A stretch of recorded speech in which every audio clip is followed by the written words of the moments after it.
Good morning, good afternoon, good evening, in whichever part of the world you are. We thank God for the gift of today.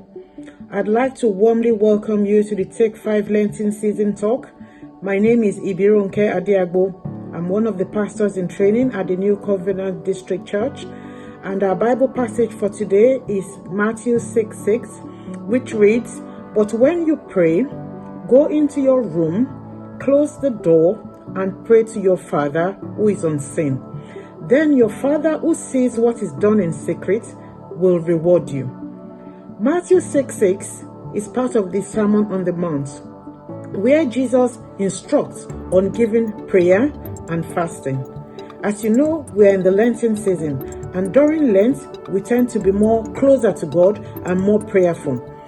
The broader teaching contrasts the authentic faith and emphasizes spiritual treasures over public display or material concerns.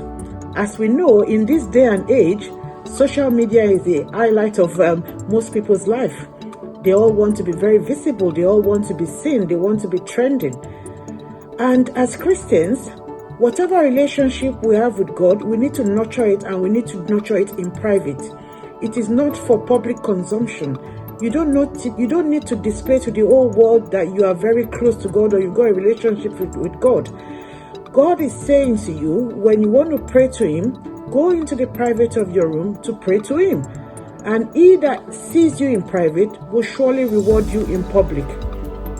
Matthew 6 also teaches, it says true prayer is private, it's sincere, and it's relational. Believers are called to seek intimacy with God rather than public approval, trusting that He sees and rewards their heartfelt devotion. Prayer should be a personal conversation with God rather than a performance for others, highlighting sincerity, humility, and authenticity in devotion. Going into a room or an inner closet symbolizes withdrawing from distractions to focus solely on God, creating a space for undisturbed prayers. And the Lord that sees you praying in an environment where you are not disturbed, He will surely reward you. This prayer biblical example, like the Daniel praying in his chamber.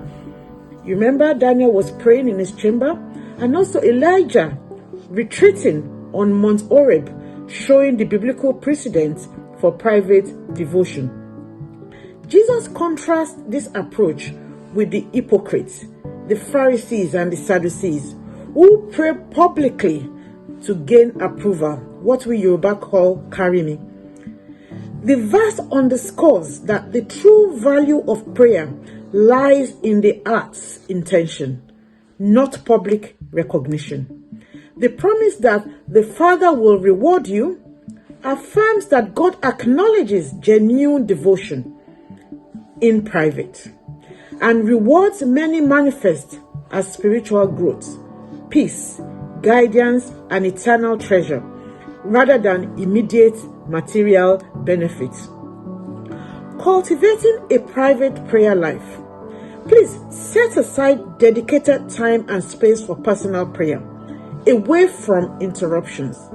Some of us, when we wake up in the morning, instead of us to start praying to God first, we pick up our phones, we text everybody that we need to text, we do whatever we want to do on Facebook, and then we remember that, we haven't prayed to God.